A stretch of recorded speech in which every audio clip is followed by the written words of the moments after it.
I was just the girl who fetched coffee and made copies. But on the day our office building caught fire, I became the only thing standing between my boss and certain death. This is the story of how 30 seconds of courage erased 5 years of being invisible.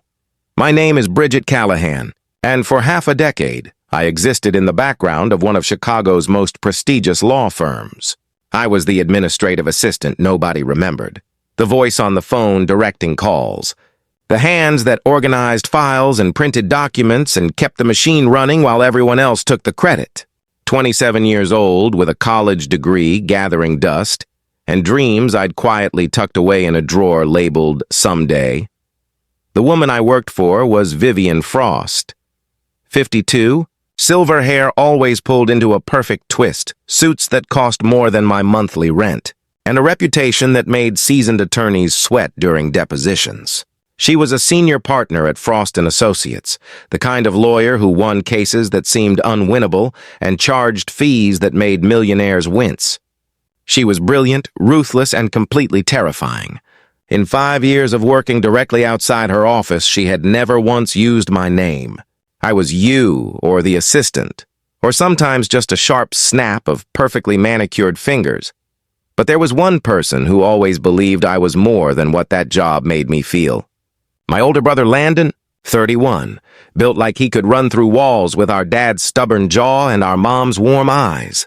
He'd been a firefighter with the Chicago Fire Department for 8 years, and he had this annoying habit of texting me during my worst days at work.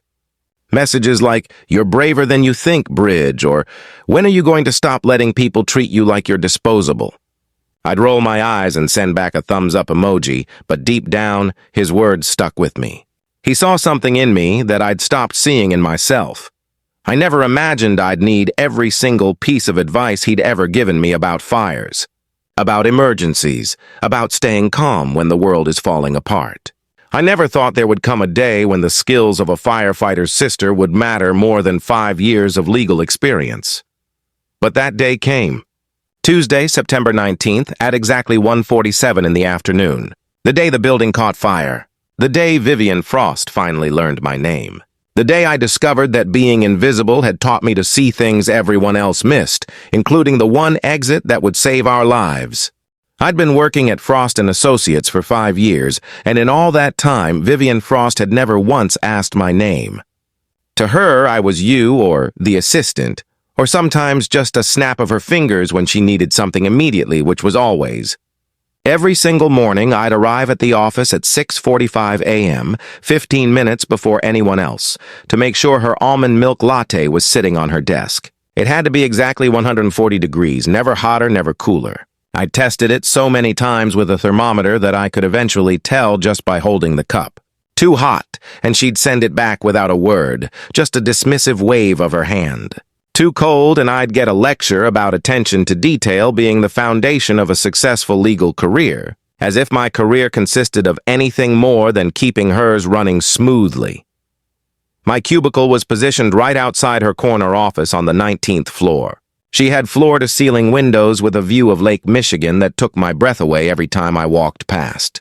The water stretching out endlessly, sailboats dotting the surface in summer, gray and moody in winter. It was the kind of view people pay millions for. I only got to enjoy it when Vivian sent me into her office to water her orchids or retrieve a file from her desk. Even then, I'd steal just a few seconds to look out before hurrying back to my desk, afraid she'd catch me wasting time.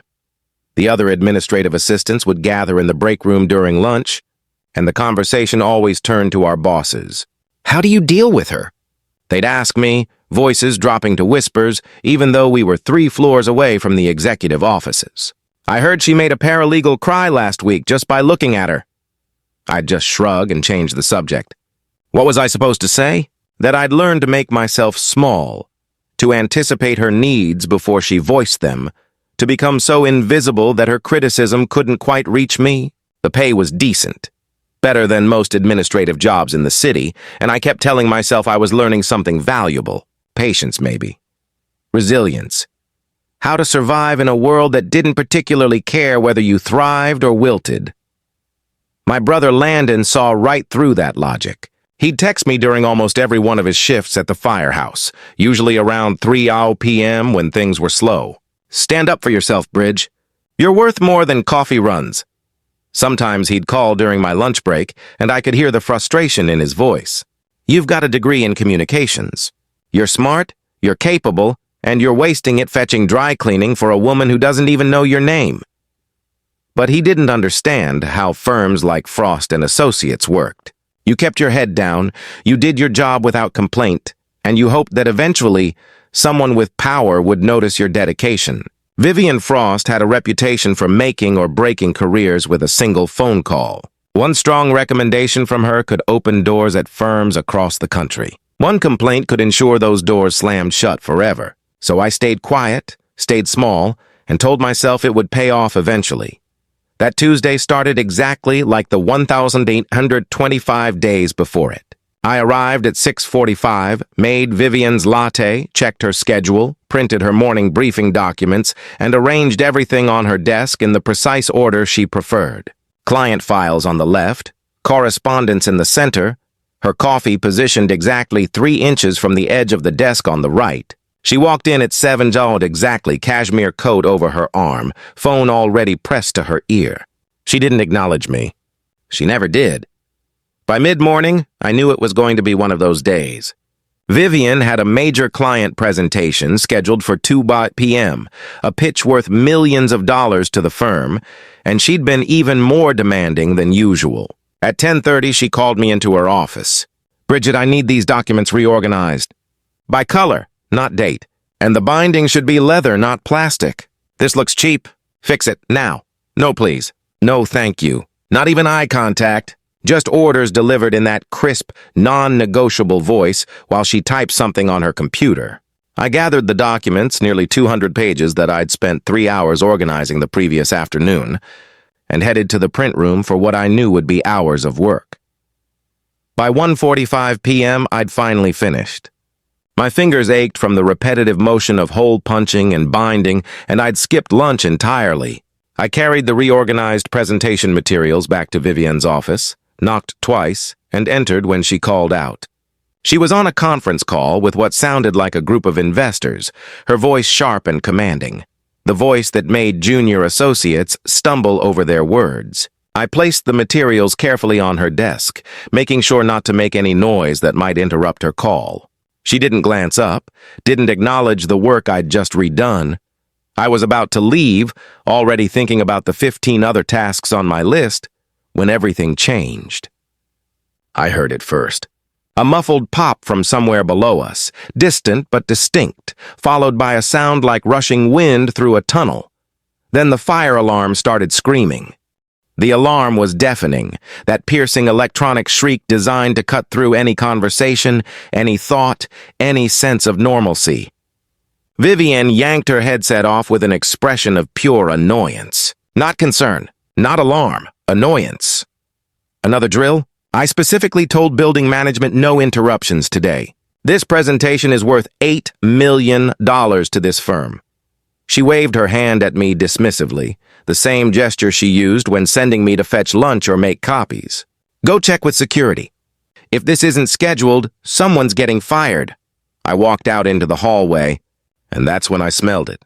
Smoke, not the faint. Distant smell of someone's burnt popcorn in the break room microwave. This was thick and acrid, the kind that immediately made my eyes water and my throat tighten. The hallway, usually bright with overhead fluorescent lights and sunlight streaming through the windows, had taken on a hazy quality. Through the glass doors leading to the main stairwell, I could see gray smoke rising from below, climbing upward like it was alive and hunting. My phone buzzed in my pocket. Landon. My hands were shaking as I answered. Bridge, where are you right now?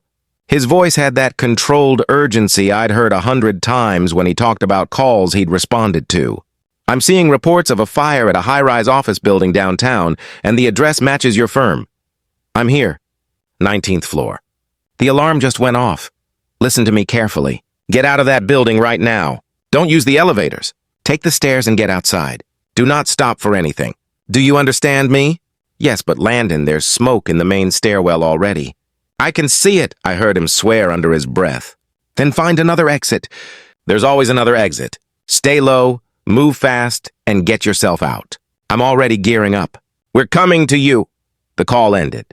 My heart was hammering so hard I could feel it in my throat. Around me, other offices were emptying. People were grabbing purses and jackets, some moving quickly toward the stairs, others standing around looking confused, checking their phones to see if anyone had information. I heard someone laugh nervously. Probably just another false alarm. Remember last month?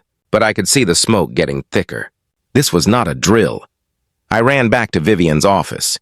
She had returned to her conference call, or maybe she'd never actually left it. She was gathering her presentation materials, sliding them into her leather portfolio with the careful movements of someone who had all the time in the world.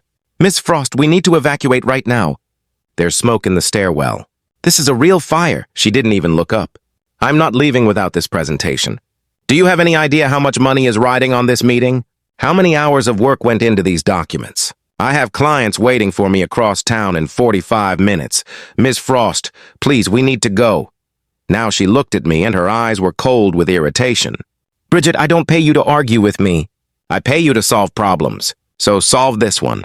Go find out what's happening and make it stop so I can finish my work." The lights flickered. Once, twice, then steadied. But in that brief moment of dimness, I saw something that made my blood run cold. Through Vivian's massive windows, I could see the office building across the street. People were pressed against their windows, phones held up, filming. They weren't looking at their own building. They were looking at ours. I could see the reflection of orange light dancing in their glass, and when I turned back to look at the hallway, the smoke had doubled in thickness. It was rolling toward us now, not just seeping but actively moving, pushed by the heat and air currents of a fire that was growing. "Miss Frost." My voice came out steadier than I expected, and I barely recognized it as my own. "The building is on fire. A real fire. People are evacuating. We need to leave right now, or we might not get another chance."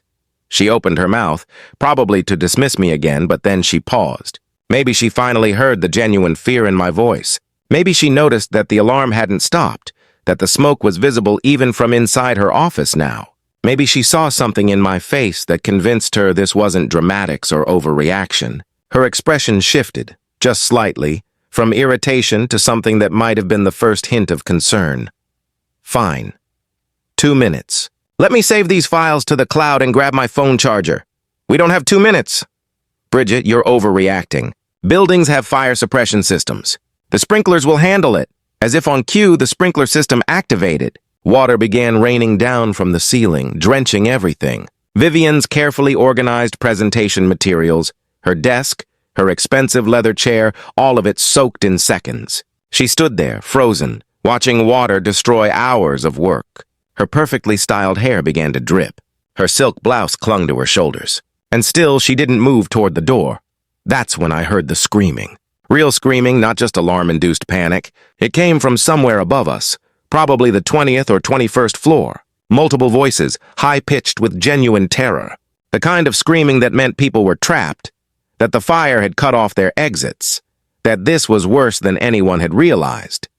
The temperature in the office had risen noticeably. I could feel sweat breaking out across my back, and it wasn't just from fear. The fire was close, getting closer, and we were running out of time.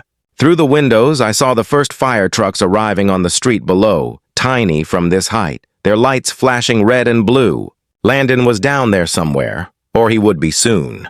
And the thought of him having to search this building for my body made something fierce and determined rise up in my chest. I walked across Vivian's office, my shoes squelching on the wet carpet, and I did something I had never done in 5 years of working for her. I grabbed her arm. My fingers closed around Vivian's arm, gripping the wet silk of her blouse. She jerked away from me instantly, her eyes blazing with an anger I'd seen directed at incompetent attorneys and opposing counsel, but never at me. "How dare you put your hands on me? Have you lost your mind? You can fire me when we're outside. Right now we're leaving." Something in my voice cut through her outrage. Maybe it was the fact that I'd never spoken to her like that before, never contradicted her, never even raised my voice above a respectful murmur. Maybe it was the way my hand was shaking even as I held firm. Or maybe it was the smoke that had grown so thick in the hallway outside her office that her windows were now the only source of clear light. Her face changed, the anger draining away and being replaced by something I'd never seen on Vivian Frost's face before. Fear. All right, let's go. She grabbed her purse from her desk drawer, abandoned the ruined presentation materials, and followed me to the door. We burst into the hallway together, and the heat hit us like a physical wall. The smoke hung heavy at chest level, thick and gray and suffocating. I could hear the roar of the fire now, a sound like wind rushing through a tunnel, coming from somewhere below us. The sprinklers were still going, creating a surreal scene of water raining down through smoke, the fluorescent lights flickering overhead. People were running toward the main stairwell, the one everyone used, the one with the big exit sign that glowed green in the haze. I started to follow them automatically, pulled by the herd instinct that makes humans move together in emergencies. Then I saw why people were screaming. The main stairwell door was open and flames were visible inside, bright orange and hungry, climbing the walls. Someone had tried to go down and had come running back, coughing violently. "It's blocked!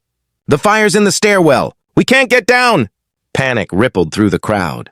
People pulled out phones, some calling 911, others trying to reach family members, their voices rising in pitch and desperation. A woman in a pantsuit was crying, saying she had 2 kids at home.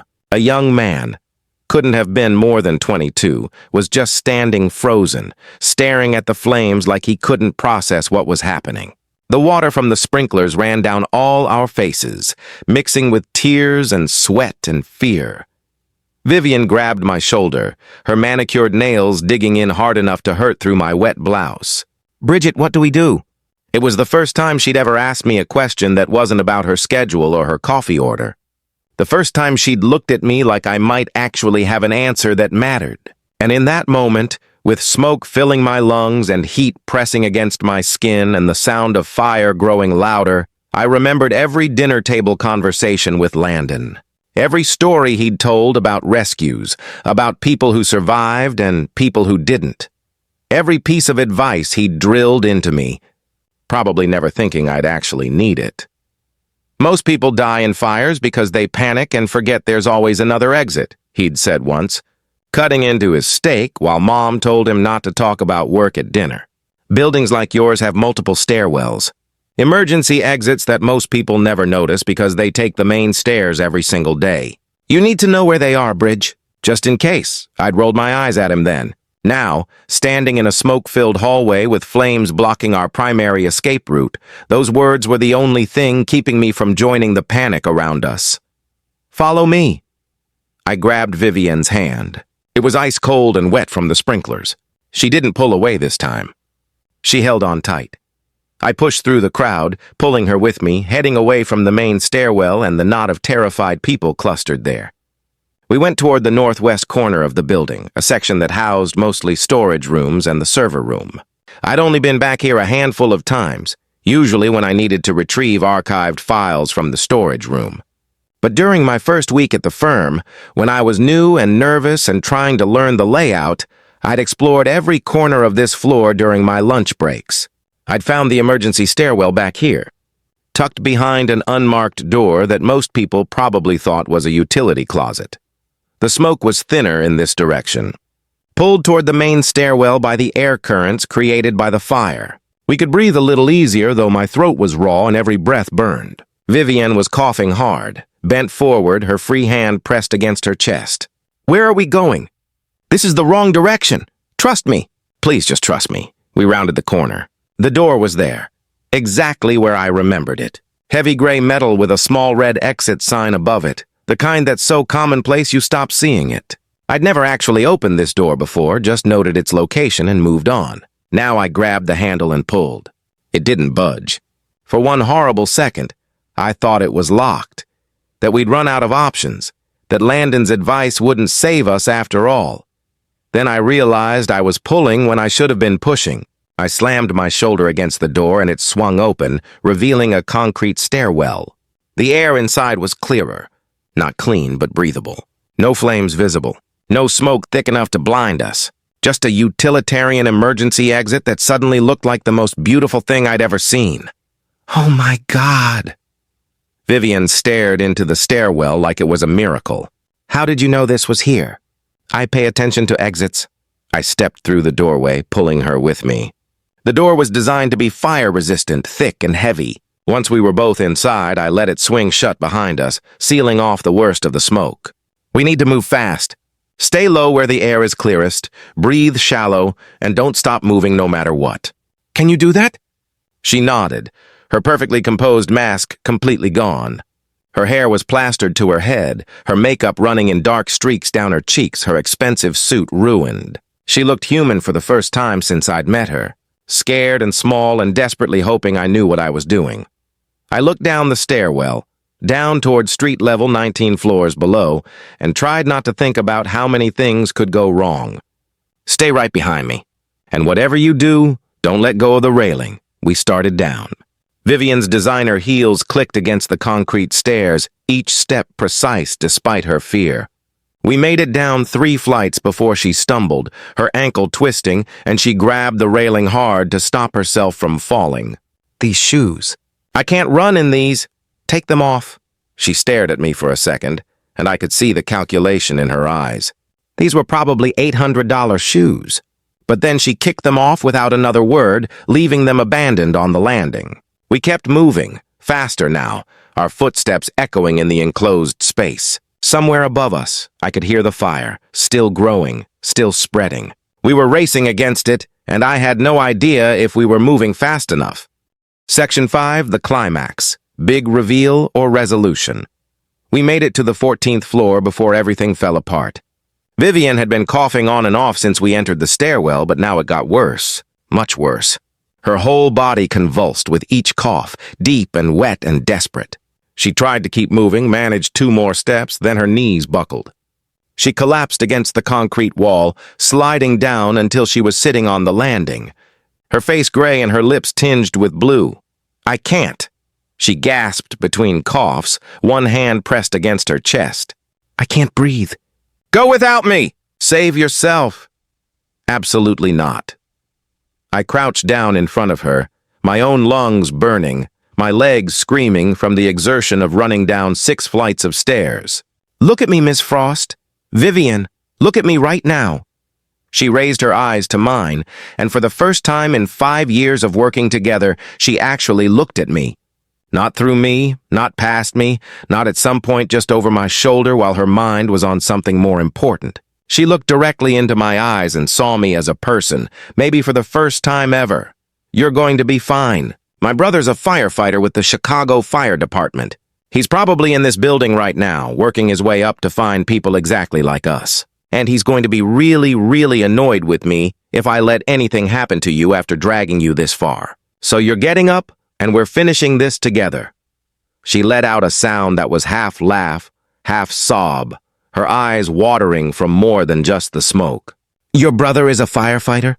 You never told me that. You never asked me anything about my life. The words came out before I could stop them, not accusatory but simply true. She flinched like I'd slapped her, and something passed across her face that might have been shame or regret, or the realization that she'd spent 5 years treating a human being like a piece of office equipment. But there wasn't time to unpack that now. The smoke in the stairwell was getting thicker. Somewhere above us I heard a tremendous crash like something structural giving way. We had to keep moving. I pulled her arm over my shoulder and hauled her to her feet.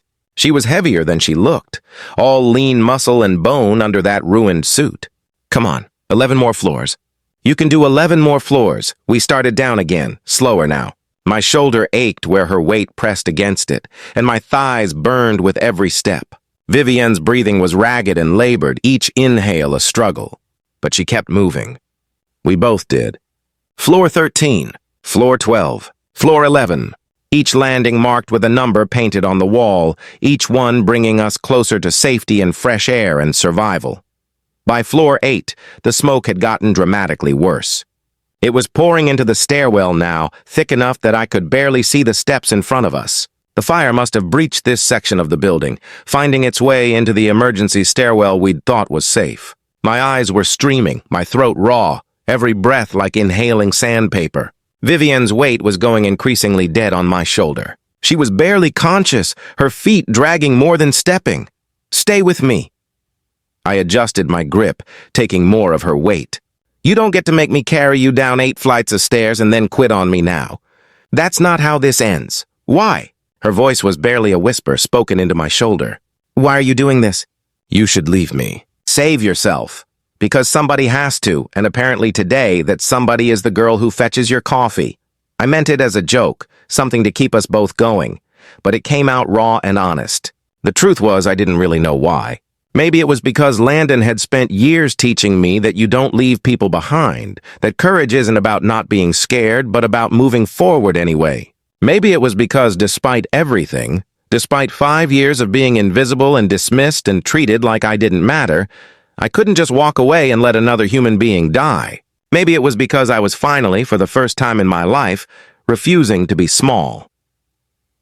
Floor 7, floor 6. My vision was starting to tunnel, dark spots dancing at the edges. My legs were shaking so badly I didn't know how they were still holding both of us up. Vivian's breathing had gone shallow and rapid. We were both dying by degrees, suffocating slowly in this concrete tomb.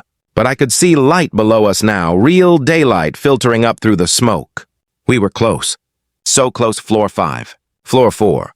I heard voices, male voices, shouting commands. Heavy footsteps thundering up the stairs toward us. Dark shapes moving through the smoke, and then suddenly, there were hands on us, strong hands taking Vivian's weight from my shoulder. A firefighter in full gear, his face mask making him look alien, was supporting her. Another appeared beside me, his hand on my back, guiding me down. We've got you. Keep moving. Almost there, floor 3, and I could finally see who was helping us. The firefighter supporting me pulled off his face mask for just a second, and it was Landon. Soot-streaked and sweating, his eyes wild with relief and fear. Bridge! God, Bridge, I knew you'd be the last one out.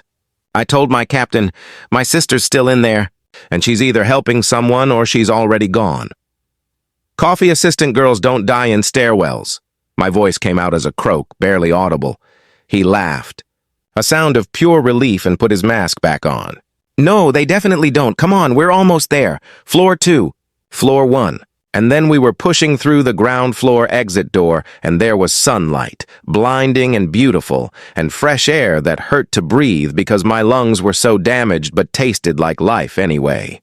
The world tilted and swayed. Paramedics rushed forward, hands reaching for us, for Vivian, who had gone completely limp. Someone was putting an oxygen mask on her face, loading her onto a gurney. Someone else was trying to put one on me, but my legs had finally given out entirely. I collapsed onto the curb outside the building, my whole body shaking, coughing so hard I thought I might break apart. Landon dropped down beside me, pulling off his helmet, his face inches from mine. You saved her? Bridget, do you understand what you just did? You saved Vivian Frost's life. I looked up at the building behind him. Smoke was pouring from windows on multiple floors. Flames were visible on the 8th and 9th floors, the fire still raging. More fire trucks were arriving, more firefighters rushing in. The whole thing looked apocalyptic, like something from a disaster movie, not something that had actually happened to me. I just knew where the other exit was, I said, my voice destroyed and hoarse. That's all. I just paid attention. That's not all. Vivian's voice, weak and muffled behind her oxygen mask. The paramedics had her on the gurney 5 feet away, preparing to load her into an ambulance. But she was conscious, and she was looking at me with those sharp eyes that had terrified me for 5 years. That's not all you did, Bridget.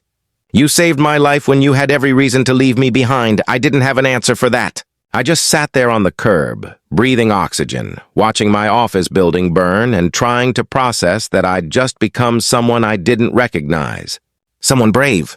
Someone who mattered. Vivian spent 2 days in the hospital for smoke inhalation and observation. The doctors said her lungs had taken significant damage, but she'd recover fully with time and rest. I sent flowers on the 2nd day, not because company protocol required it or because I was trying to score points, but because it felt like the right thing to do. White lilies with a simple card that read, "Glad you're okay, Bridget." When I wrote my name, it felt strange, like I was signing it for the first time even though I'd written it 1,000 times on memos and file labels she'd never bothered to read. The fire had started in the building's electrical system on the 7th floor, according to the investigation. Faulty wiring that had been flagged for repair 6 months earlier but never addressed. It spread faster than anyone anticipated, racing up through the walls and stairwells, feeding on decades of accumulated dust and outdated materials. 19 people were hospitalized. Miraculously, no one died, though the building itself was a total loss. Everything inside was either burned, smoke-damaged, or destroyed by the thousands of gallons of water the firefighters had pumped in to kill the flames. The firm relocated to a temporary office space in a building 3 blocks away while they figured out their long-term plans. Everything was different there. Smaller offices, shared spaces, a kitchen where you could see the coffee maker from anywhere in the room. It felt less like a prestigious law firm and more like a startup. Everyone crammed together, rebuilding from nothing.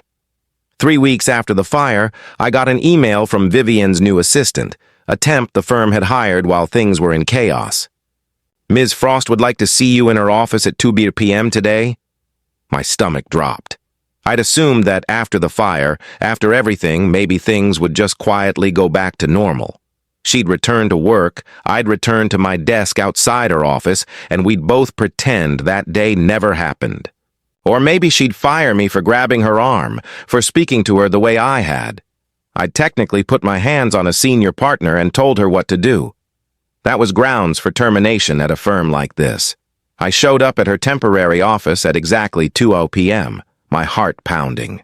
The door was open. She was sitting behind a desk that was half the size of her old one, without the view of the lake, without the floor-to-ceiling windows. She looked smaller somehow, though she was wearing another impeccable suit and her hair was styled perfectly. The only sign of what we'd been through was a slight rasp in her voice, a reminder of the smoke damage to her lungs. "Sit. Please." She gestured to the chair across from her desk. I sat, my hands folded in my lap, waiting for whatever was coming. She was quiet for a long moment, studying me with those sharp eyes. Then she leaned forward, her hands flat on the desk. "For 5 years, I treated you like you were invisible. For 5 years, you let me." She paused, and her expression shifted into something I'd never seen before. Vulnerability. "In that stairwell, when I couldn't breathe and I told you to leave me behind, you became the most important person in my world. You saved my life, Bridget. And I didn't even know your name. Not really. I'd heard it, obviously, but I'd never learned it. I'd never asked you a single personal question in 5 years of working together. You know it now," I said quietly. "I do. And I'm going to make sure everyone else knows it too." She opened a folder on her desk and slid a document across to me. "I'm making you a junior associate. I'm also tripling your salary and putting you on the Hendricks account, one of our most important clients. You've got good instincts, Bridget, not just in emergencies, but in general. I've been watching you for 5 years, even if I never acknowledged it. You navigate difficult people. You solve problems before anyone asks you to. You see things others miss. I was too arrogant and too focused on my own work to recognize that those are exactly the skills that make great attorneys. You're wasted as an assistant." I stared at the document, at the salary figure that was more money than I'd ever imagined making, at the title Junior Associate, printed in bold letters. "Ms. Frost, I don't have a law degree. I can't be an attorney. Then we'll send you to law school. Night classes, the firm will pay for it. In the meantime, you'll work as a paralegal specialist on my team. You'll learn by doing, the same way I did 30 years ago." She leaned back in her chair. "This is not charity, and it's not guilt. This is me recognizing talent I should have recognized years ago. You're smart, you're capable, and you're brave in ways that matter. I need people like that on my team. People who don't just follow orders, but who think critically and act decisively when it counts."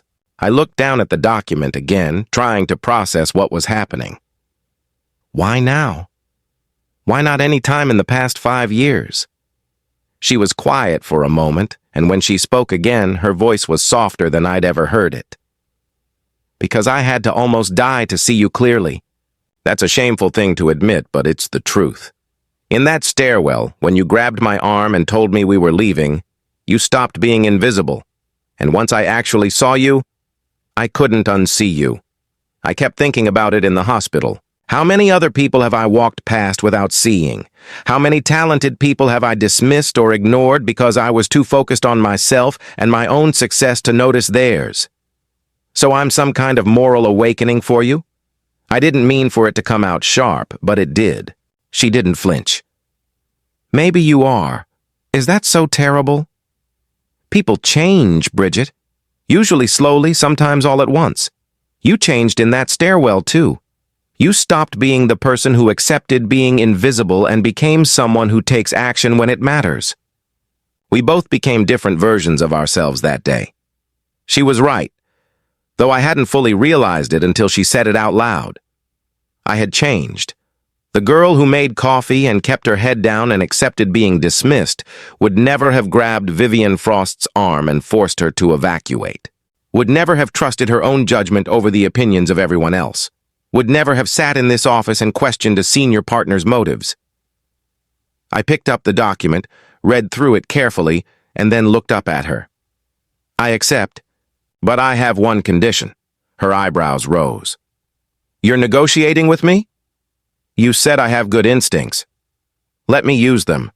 I want to work on cases where I can actually make decisions, not just fetch documents and sit in the background. If I'm going to be on your team, I want to really be on your team. A slow smile spread across her face. The first genuine smile I'd ever seen from her. Done. Welcome to the team, Junior Associate Callahan.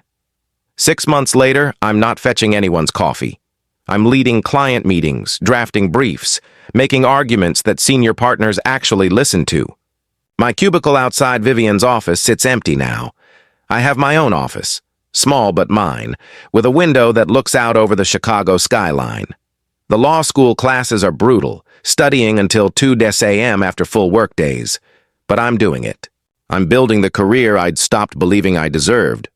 But the biggest change isn't in my title or my paycheck or the diploma I'm working toward.